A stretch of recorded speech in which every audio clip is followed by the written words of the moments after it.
even though it doesn't seem like there's any correlation, the Arizona Cardinals got a massive, massive outlook into what the future needs to look like if they want to succeed. What do I mean?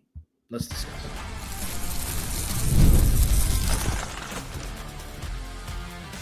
You are Locked On Cardinals, your daily Arizona Cardinals podcast. Part of the Locked On Podcast Network, your team every day. Locked On Cardinals, Alex Clancy here. Follow me on Twitter at Clancy's Corner. Follow the podcast at Locked On AZ Cards. Thank you for making Locked On Cardinals your first listen, free wherever you get your podcast and on YouTube. Part of the Locked On Podcast Network, your team every day. Like, surprisingly, I was jacked up after the conference championship games yesterday. And listen, I don't feel like I have to clarify this, but if this is your first time listening to Locked On Cardinals, first of all, thank you. Maybe make tomorrow your second listen. I don't fluff things up just to do it. I feel like it's a waste of space, a waste of energy, and I like to treat you like adults here. But I was genuinely pumped after watching both games last night. And I'll explain why as we, discuss during this 28-minute podcast or so. Mock drafts are rolling out. We'll talk about that very lightly. I will tomorrow do biggest needs for the Cardinals. I'll do a full show on it. After watching the conference championship game, it's absolutely clear to me what the Cardinals should be doing in free agency, what they should be doing in the draft, and what they should be doing anywhere in between before kickoff week 1, 2025. Today's episode of Locked On Cardinals is brought to you by our friends at FanDuel. Super Bowl 59 is here, and there's no better way to make every play more exciting than with FanDuel Sportsbook. New customers can bet just $5, and if you win, you'll score $200 in bonus bets. Download the app or head to FanDuel.com to get started. So there's one takeaway that I got from both games, okay? And it's kind of one from each side, but more with the AFC game, it's both with Kansas City. And they're fascinating because it really put into perspective where the Cardinals are. They're not close, okay? And they also are on the right path and have the right roadmap in an effort to marry the best of Philly and the best of Kansas City. And I'm not comparing anybody to Patrick Mahomes, anybody to Andy Reid, anybody to Travis Kelce, anybody to Chris Jones, anything like that. Okay, so I'm not going to, let's just bury the lead right there. But you'll see as I discuss what's going on in my cerebellum right now, how I got to the realization and the conclusion that I've gotten to after watching the 120 minutes of football yesterday that were fantastic. First, and this is me bearing the lead for the first segment tomorrow, but you'll have to hear more about it tomorrow. The Arizona Cardinals 100% need to have a top 5, top 7 offensive line if they want to continue running Drew Petzing's offense. It's abundantly clear. If you want to win games, you've got to have a top 5 offensive line. If by winning games you are running the ball first and second as your game plan. Doesn't matter who your quarterback is, doesn't matter who your tight end is, doesn't matter who your wide receiver 1 is. In Drew Petzing's offense, the Arizona Cardinals 100% have to have a top 5 offensive line in football, or they're not going to win as many games as they need to be relevant at the level they want to be at. It's just true. And we saw it with Detroit. We saw it with Philly. And this is not a knock on Jalen Hurts. It's just the truth. He didn't do anything yesterday. He threw one deep ball down the sideline to A.J. Brown, and the rest was the run game. I mean, he didn't do anything for the passing game, okay? They had 7 rushing touchdowns yesterday. And yes, Washington was out their best defensive player. And yes, Philadelphia's offensive line just it's the David Goliath with Washington's defense because of how good Philly's offensive line is. And Saquon Barkley's really good. Yes, all of those things are true.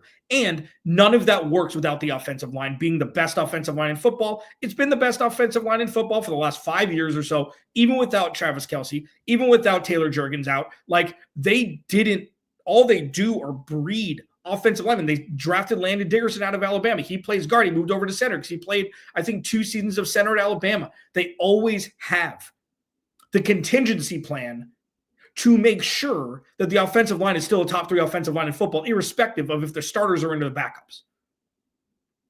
That's it. That's number one. If the Cardinals want to run the ball, if they want to run Drew Petzing's offense, they need a top 5 offensive line or they're not going to cut it. That's just the truth. It doesn't matter if they're going to infuse more passing game. It doesn't matter if they're going to infuse other things. If it's going to be a run-first offense, predicated upon play action, which is predicated upon the running game being successful, they need a top 5 offensive line or they're not going to go deep into the playoffs in Drew Petzing's offense. And I guess you could say the same for, it's a pass-first offense. It's the same thing. Yeah, that's my point. You've got to think and this is kind of a weird, it's weird to think about it this way, but it's necessary. It's existential to do it this way. You've got to go into future plans thinking that the offense isn't going to change. It can't be like, you know what? They'll draft a defensive lineman because Drew Petzing's gone in a year. Can't play future stuff. Got to play for next year like it's every year. It's something that people try to predict the future, like with draft picks. The Cardinals trade. They get a first-round pick. They draft top 5. This guy's for sure going to be here. No, you have no idea what the hell is going to happen. All you can do is be best equipped for the next season. And the Cardinals would be best equipped by drafting an offensive lineman at 16, by bringing in an offensive lineman in free agency, and supplanting the elevated offensive line that we saw last year with a set and forget, no doubt about it, top 5 offensive line in football. Nothing else matters if the offensive line is bad. And the offensive line wasn't bad last year until the bye week, and they sputtered because the Cardinals, this is something that the Cardinals have struggled with. Period. I think you just put a period there. Depth. And the Cardinals had depth on the offensive line last year, and they did. And for the majority of the season, it was great. Great. And when it wasn't. It was bad. And the Cardinals faltered because of it. Sure, Kyler Murray. Sure, Drew Petzing. Sure, the defense. I get all of it. It wasn't just the offensive line. But it smacked me in the face yesterday. Again, as a reminder, the offensive line. If you have an elite offensive line, everything else is so much easier. Everything else is so much more beneficial for success. You can't have a weak link in the offensive line because that's where opposing defensive coordinators will just... That's what they did 2 years ago with the left guard position. Line your best guy up there. Bull rush, sack, bull rush, pressure, bull rush, sack, bull rush, turnover. The Cardinals need to go into 2025 with the best offensive line they've ever had.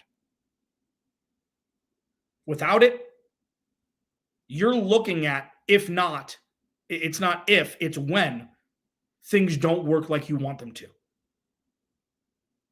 And Philadelphia, with a head coach who isn't great and a quarterback who isn't a great thrower of the football, are going to the Super Bowl. They steamrolled 3 teams in the playoffs because they've got the best offensive line in football, which allows Saquon Barkley to be otherworldly when he was already elite, and it allows Jalen Hurts just to, stack up touchdowns inside the 5-yard line because either he pushes over the center, he pushes over the guard, he pushes over the other guard. He's not a great quarterback. And they're just blowing teams out. Why? The offensive line is absolutely, immaculately built. And the Cardinals need to mirror that if they want to run the ball first like they have over the last couple seasons. Locked On Cardinals, your team every day. What's the AFC takeaway? You can see on the overlay, it says NFC, but I meant AFC. We'll discuss it next. Locked On Cardinals, your team every day. This episode of Locked On Cardinals is brought to you by our friends at LinkedIn. LinkedIn and I go way back. I've used LinkedIn, for years. Since it first became an app, I was on LinkedIn. And watching it grow and seeing small business owners being able to utilize it now. As a small business owner, your work doesn't end when the clock hits 5. You know that. Your business is always on your mind, which means when it's time to hire, you need a partner that works just as hard as you do. And that's where LinkedIn Jobs comes in. When you clock out, LinkedIn clocks in. LinkedIn makes it easy to post your job for free, share it with your network, and get qualified candidates all in one place. So this is what you do. You post your job. LinkedIn's new feature can help you write job descriptions and then quickly get your job in front of the right people with deep candidate insights. And here's a pro tip. Add the hashtag hiring frame to your profile picture to double your reach to qualified candidates. No wonder 72% of small businesses say LinkedIn helps them find high-quality candidates. Post your job for free at linkedin.com/LockedOnNFL. That's linkedin.com/LockedOnNFL to post your job for free. Terms and conditions apply. So while it seems like this Oh, well, the Cardinals have defensive line. They have pass rush. They have corner. They have off-ball linebacker. If Kazir White moves on, they need another receiver, which they don't. But they need another receiver.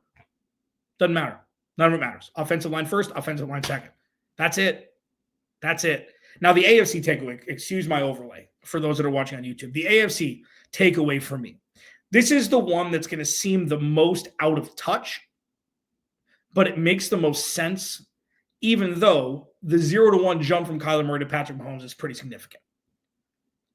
Patrick Mahomes is an elite game manager who makes special plays when special plays are needed.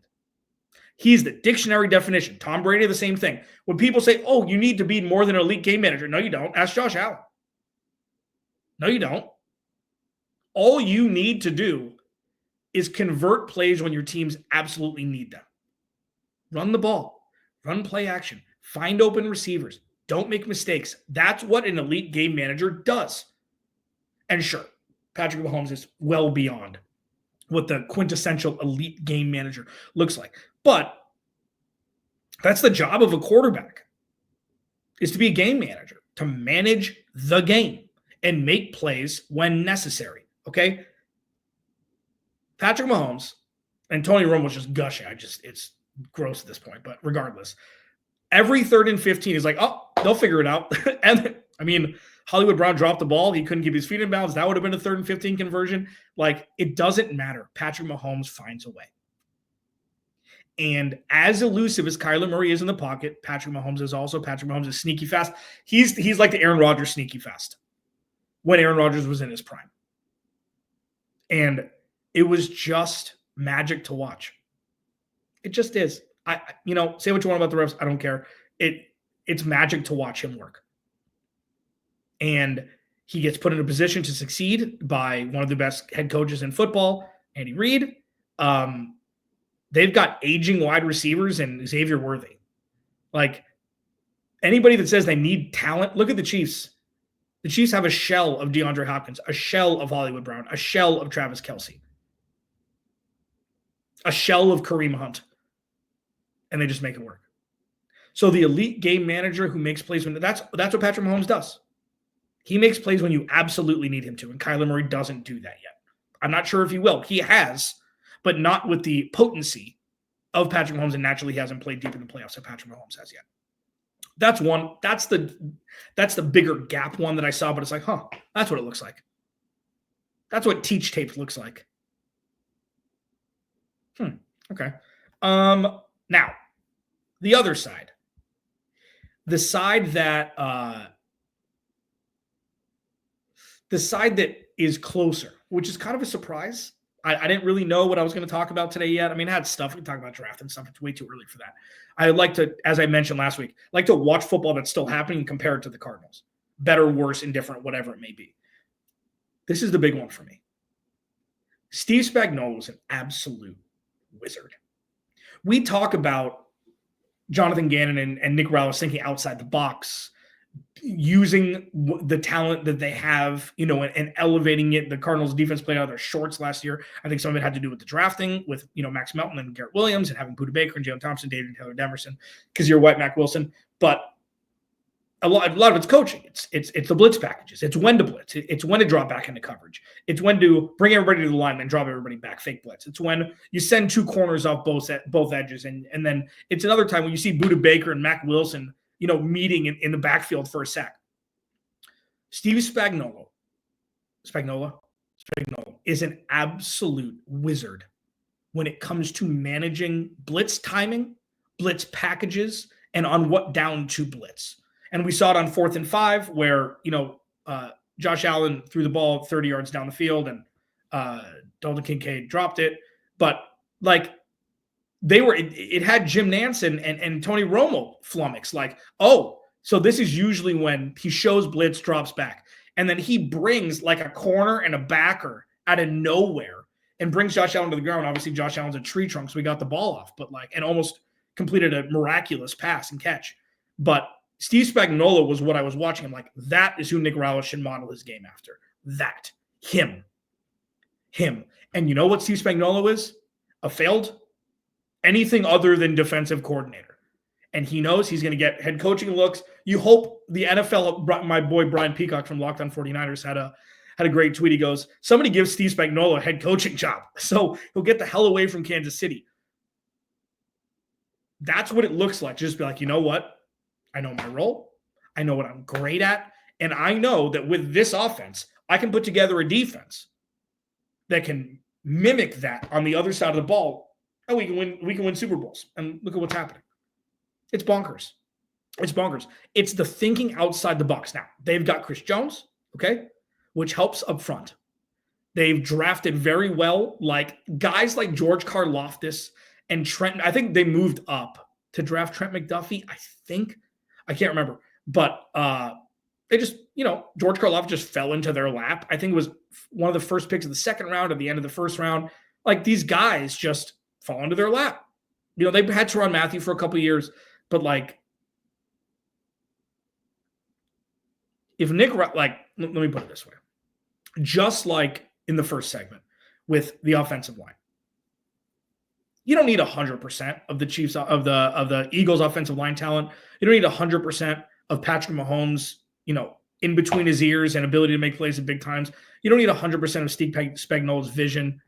You need like 70% to be relevant. And the Cardinals right now are at like maybe 50% with the Eagles, with the run game and the offensive line. They're like 30% of Steve Spagnuolo, maybe 40% of getting up to 70, and like 20% with Kyler Murray, maybe 25% with Patrick Mahomes, naturally, because the proof is there. With that, those are the roadmaps that you can take away. If the Cardinals are watching, that's what the takeaway needs to be. Kyler Murray needs to be better in key situations, naturally. That's not new. Nick Rallis and, Jonathan Gannon, whatever, that duo need to continue, and getting some help up front will help, continue to evolve as play callers, as, with blitz package. Nick Rallis has done a great job so far in his first couple seasons. Now, next year is really the time where it's like, okay, defense played out of their shorts last year. Now it's time to expound upon that. You're going to add some talent, and it'll be easier. And then, offensive line is the thing the Cardinals have the most control over. Draft one, sign one. Draft two. Draft two, sign two. Whatever. You need to find a top 5 offensive line if you want to continue running Drew Petzing's offense, if you want to raise to the echelon of winning the NFC West and maybe winning a playoff game next year. This needs to happen. Locked On Cardinals, your team every day. Mock drafts are rolling out. It's too early, but it's not too early. 2 of the biggest pundits in the game, Daniel Jeremiah and Mel Kiper, both put out their mock drafts 1.0. One has Cardinals taking a guard. One has the Cardinals taking a backer. I'll discuss which one I would rather have. I just told you, but let's talk about it again. Locked On Cardinals, your team every day. Locked On Cardinals is brought to you by FanDuel. Super Bowl 59 is here, man. 1 game, 2 teams, endless possibilities. And there's no better way to make every play more exciting than with FanDuel Sportsbook. Whether it's predicting the first touchdown, calling the MVP, or even betting on the coin toss, FanDuel makes it easy to get in on the action. And with live betting all game long, you can adjust your bets as the game unfolds and feel the thrill from kickoff to the final whistle. Download the app or head to FanDuel.com to get started. Bet just $5, and if you win, you'll score $200 in bonus bets. Let me say that again. You bet $5 as a new player, and if you win, you'll score $200 in bonus bets. That's FanDuel.com. Bet with FanDuel, official sportsbook partner of Super Bowl 59. We really hope the Cardinals can kind of sniff playoff football next year. I'm sick of having to do these shows every year. Not because it's you or me, no, because of Locked On. I love it here. It's just, I'd like to talk about actual meaningful football in January. It'd be pretty sweet. Please go to the YouTube channel, search Locked On Arizona Cardinals, hit that subscribe button, turn notifications on, leave a review if you so desire, wherever reviews are left. I'm just happy that you're here. Yeah. So Daniel Jeremiah have the Arizona Cardinals taking linebacker out of Georgia And Mel Kiper has the Cardinals taking Tyler Booker, guard, out of Alabama. For me, I am full steam ahead offensive line. And let me explain why. I'll get more in depth on this tomorrow. But it's like,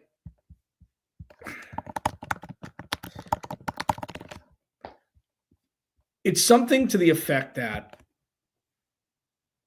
you can sign, and I've talked about this a little bit before, you can sign difference makers in free agency that, or who, would cost less than signing a difference maker on the offensive line, and it doesn't matter what the production is going to be. It's just elite offensive linemen, it's more expensive. And also, Jalen Walker out of Georgia, he played off ball a lot last year. It's like, okay, we've done this before. Now, he can play off the edge, and he's shown production off the edge. And obviously, with Kazir White, if he moves on, moving Jalen Walker into there, he's got the G on his helmet. He played at Georgia, which is something the Cardinals don't have any players from Michigan, Georgia, Alabama. I think Mac Wilson went to Alabama, but that's it. Like, those are the teams that have great defenses. I still think if you can have a plug-and-play guard to supplant Evan Brown, take him. Set and forget? You kidding me? 4+ years of control to a guy that's ready to rock week 1. I just think it's Now, listen, 16 is a great spot. It's a swing spot. Can trade up, can trade back, can stick and pick. We're obviously going to know a lot more with free agency, what the game plan is going to be. I think at this point for the Cardinals, adding established talent on defense so you don't have to have that learning curve is going to be beneficial. And one thing that I will mention, I'll go more in depth tomorrow. Like, I know the defensive line was terrible this year. Okay. The pass rush just in general was terrible. They had their flashes in the first 6 weeks, but it was overall terrible. So let's just put this into context. And I know that Bilal Nichols and Justin Jones weren't brought in to be world beaters, but they're veteran guys who played a lot of snaps in the NFL, had a very, very good track record of injury, both got hurt. Like, it's the NFL. Like, those weren't bad signings because they happened to get hurt. Okay. So you bring Bilal Nichols and Justin Jones back. Darius Robinson has his first full year. You have Bija Ojulari coming in. That defensive line is already going to be better than it was last year. Okay. You have Dante Stills coming back for his 3rd year. There's a bunch of guys there. Okay. There weren't before. Roy Lopez is fine. I just don't think he's a guy you're going to be able to trust moving forward. Like, they have guys who all were hurt. The offensive line, you know what they are. Now, sure, Will Hernandez, right guard, got hurt. I don't understand why people are saying let him walk. Like, this is the Budda Baker, James Conner thing all over again. Resign the guys that work. I don't understand. Kazir White, bring him back. Like, I don't get it. Oh, no, this is how it works. This is what I'm taught to think from a very young age. This is what it's got to be. No, just maybe think outside the box for a second. And I think the same goes for Will Hernandez. But if you have a left guard that's ready to play, maybe 16 is too high to take a guard in the grand scheme of things. However, the Cardinals need interior offensive linemen who are ready to rock. So what does it matter? You go get your guy. The Lions went and got Jahmyr Gibbs at 12 2 years ago. It's like, who cares? Who gives a rip? Get the best player that will help your team. This isn't best player available in the top 5. This is best player available in the position that you need without reaching naturally. And again, we're very early on in this process. But I'm not looking at a pass rusher at 16 just because it says edge next to his name. You want to sell me on defensive lineman? We can have that conversation. This draft needs to be boring. Offensive line, defensive line, pass rush, corner. I don't think they need a wide receiver. If you want to bring in a veteran, cool. Like, they don't need a young wide receiver. They've got plenty of them. If you can't protect Kyler Murray, none of this is going to work. If you can't block for the run, in Drew Petzing's offense, none of this is going to work. That should be enough said. Locked On Cardinals, your team every day. Remember, without you, there is no me. I'll talk to you tomorrow.